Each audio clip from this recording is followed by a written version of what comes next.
What's up, my beautiful people? Welcome back to another episode of the See It Through My Eyes channel. I'm your host, Richie, here with my cameraman, the editor, Jesus. Hi. This is the Richie and Chewy show in the evening. So today we're going to be reacting to a video from the channel Second Thought. And the title of the video is called Capitalism and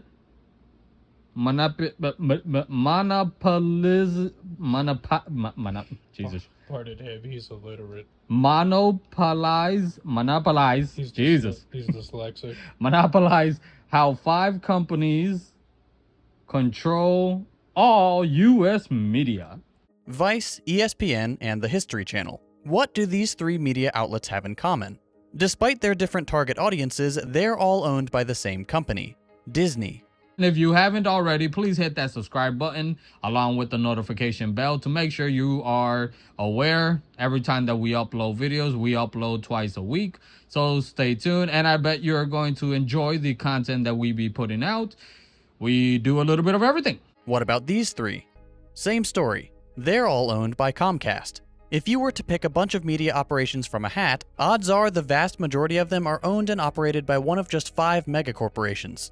Since the early 1980s, the number of media companies controlling the bulk of US media has shrunk from 50 to just 5. We've gone from a media landscape operated by a reasonable number of controlling interests to a reality dominated by near monopolies, just barely sneaking under the enforcement of antitrust laws. In this episode, we're going to talk about the consolidation of American media in the hands of a few ultra-powerful companies, and what that means in a time when the very wealthy have outsized influence over public policy. Before we begin, it's worth noting that corporate deals, acquisitions, and mergers happen all the time, often with little to no coverage. It's quite possible that by the time you watch this video, some of these data points will have changed. But unless something truly cataclysmic happens, the vast majority of US media will still be under the thumb of one or more of the 5 supercorporations we're about to discuss. So, without further ado, let's meet the Big 5. Comcast, Disney, National Amusements, News Corp, and AT&T, taking the spot from Time Warner, which it acquired in 2018 for $109 billion. You probably guessed that Disney was on the list, since they've had some seriously high-profile acquisitions in recent years, most notably Marvel and Lucasfilm. But I'd be surprised if you've ever heard of National Amusements or News Corp. These incredibly bland names and their lack of public-facing operations are intentional. Why draw attention to yourself as one of a tiny number of corporate behemoths when people only care about a select few of your properties? Whether you're watching CBS News, scrolling through GameSpot, or reading a book published by Simon & Schuster, you're padding the enormous wallet of National Amusements. And you'd never suspect that these 3 very different operations are run by the same company. The same goes for News Corp. They own National Geographic, Fox News, and HarperCollins. Altogether, the Big 5 are worth over $400 billion, controlling something like 90% of all US media, including news networks, Hollywood movie studios, and print publications, and they reach nearly 100% of all US households. And, fun fact, much of the remaining 10% is owned by only slightly less giant multi-billion-dollar corporations, like Sinclair, which, as you may remember, got itself into hot water by blasting out a propaganda broadcast over hundreds of local US news channels. Okay, so for the first part out the way, initial thoughts. That is quite jarring, but it puts things into perspective, honestly. When you start to see certain companies support certain movements, right, it makes sense. And it only makes more sense when you realize that there's one big company on top of all those other companies. And, you know, I think that they are breaking some laws with it, but at the same time, with how rich these 5 companies are, yeah, it would be impossible to get rid of that now. Your thoughts? I'm not surprised. Granted, I actually had studied a little bit of this like years ago. So, you know, it's not surprising facts that I'm learning. I think it's an eye-opener, and I hope it's an eye-opener for the listeners as well, to be more aware and a little bit more conscious into the media that they're consuming.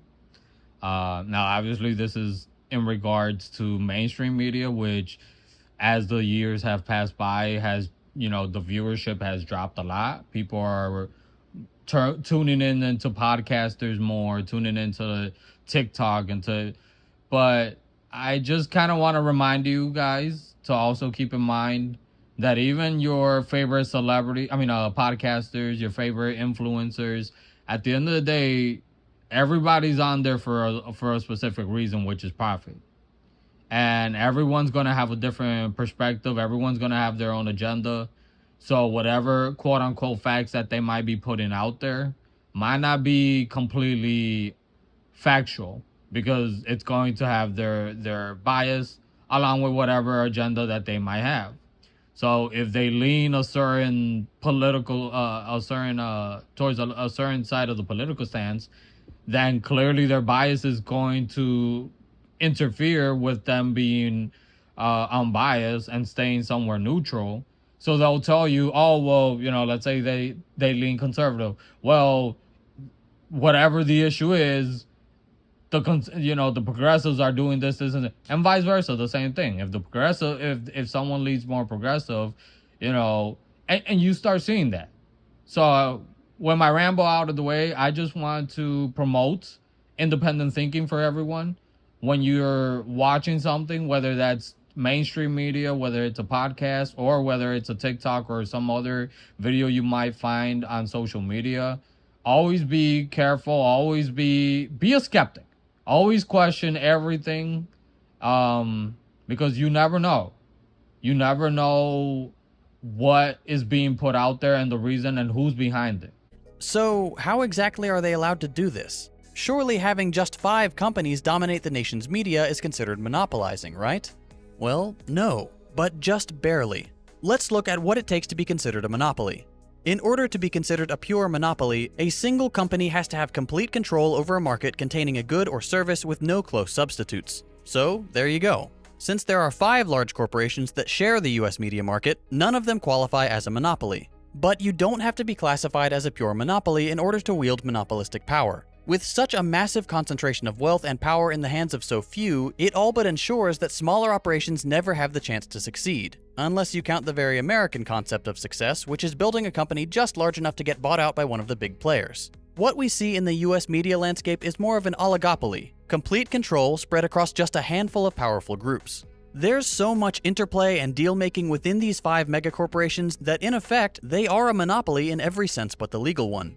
For example, it's not uncommon to see one of the Big 5 hold a massive stake in a property owned by another of the Big 5. But if there were so many more media corporations as recently as the 1980s, how did we get to the dystopian, all-powerful corporate landscape we see today? To make a long story short, it all boils down to the passing of the 1996 Telecommunications Act. This piece of legislation was supposedly intended to deregulate the increasingly tangled broadcast and telecommunications markets, allowing anyone to enter and compete in the industry. Whatever the intended result was, the actual outcome was simply the rapid consolidation of power in the hands of fewer and fewer massive corporations. In the 2003 edition of Howard Zinn's A People's History of the United States, he notes, "The Telecommunications Act of 1996 enabled the handful of corporations dominating the airwaves to expand their power further. Mergers enabled tighter control of information." He was right, and it only got worse. The decade before the Telecommunications Act, 50 companies controlled the majority of the media landscape. By 1992, that number had fallen by 50%. And after the passage of the new TV and broadcast legislation, the number quickly shrank even further, to just 6 in the year 2000. And that's roughly where it stayed to this day. Not because these giant companies wouldn't love to own more of the market, but because they physically can't without triggering antitrust lawsuits. To put in perspective just how much of the market the Big 5 control, let's have a look at some of the media operations they own. We'll start with News Corp. Rupert Murdoch's empire owns Fox, including all of its branches like Fox Sports and 20th Century Fox. It owns FX, GQ, The Wall Street Journal, Sky News, HarperCollins Publishing, The New York Post, National Geographic, Zondervan, MarketWatch, and countless others. National Amusements owns CBS and its branches. It owns Paramount, Nickelodeon, MTV, BET, GameSpot, VH1, Comedy Central, The Smithsonian Channel, Spike, Showtime, Simon & Schuster, Game FAQs, CNET, and Viacom, once a major player in the media world itself before being consumed. AT&T, the newest member of the Big 5 after acquiring the massive Time Warner, controls CNN, HBO, Cartoon Network, Warner Brothers, DC, TBS, truTV, Cinemax, TNT, Adult Swim, part of Hulu, Turner Classic Movies, Time Magazine, Rocksteady Games, and Time Warner Cable, to name just a few.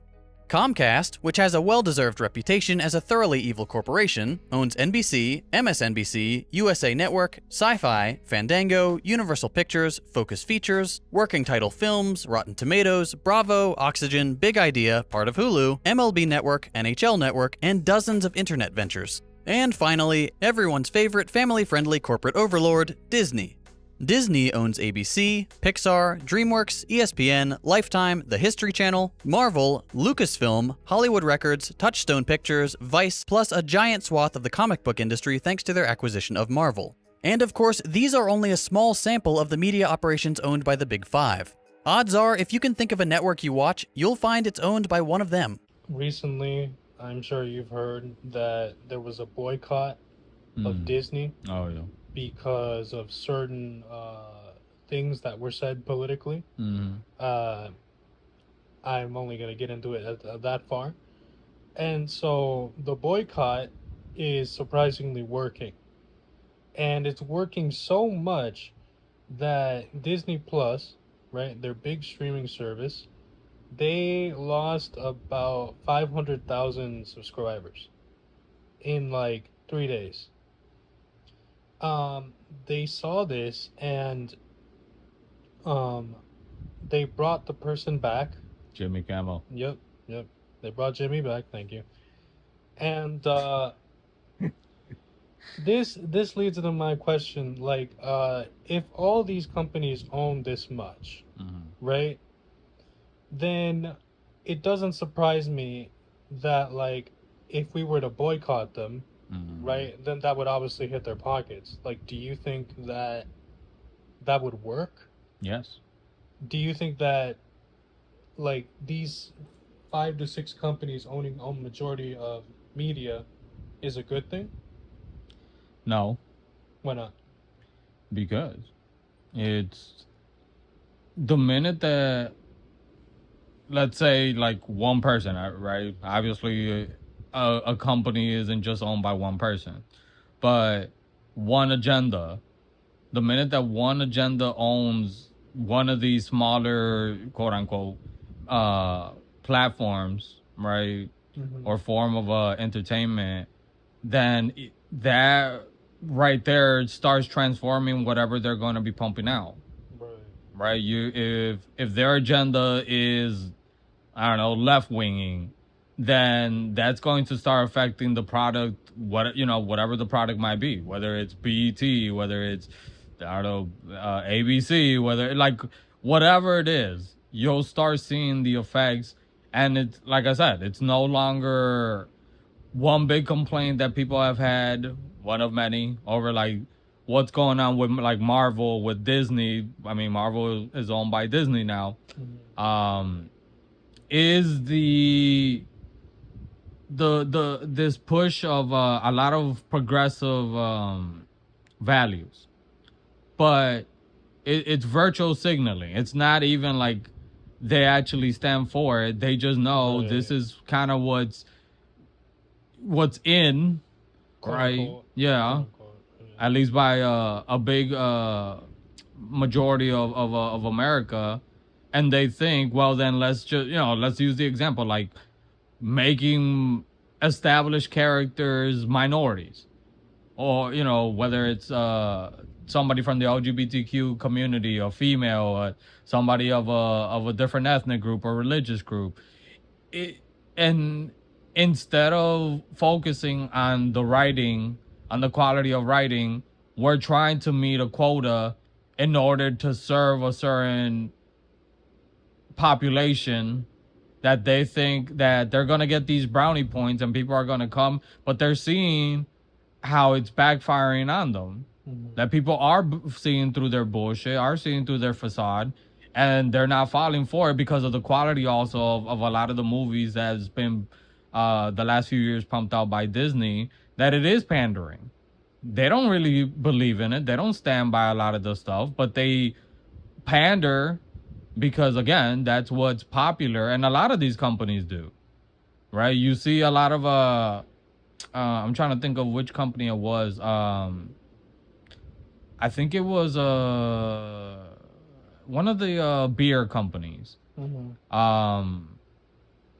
I want to say that you guys could look that information up, but I'm just paraphrasing here what I remember, where it was a situation where they were collaborating with somebody of the transgender community, and everybody got all the a lot of conservatives got up in arms and all that, and immediately the company backtracked on their support and collaboration with the person. That right there shows you they don't stand for shit. It's all about profit.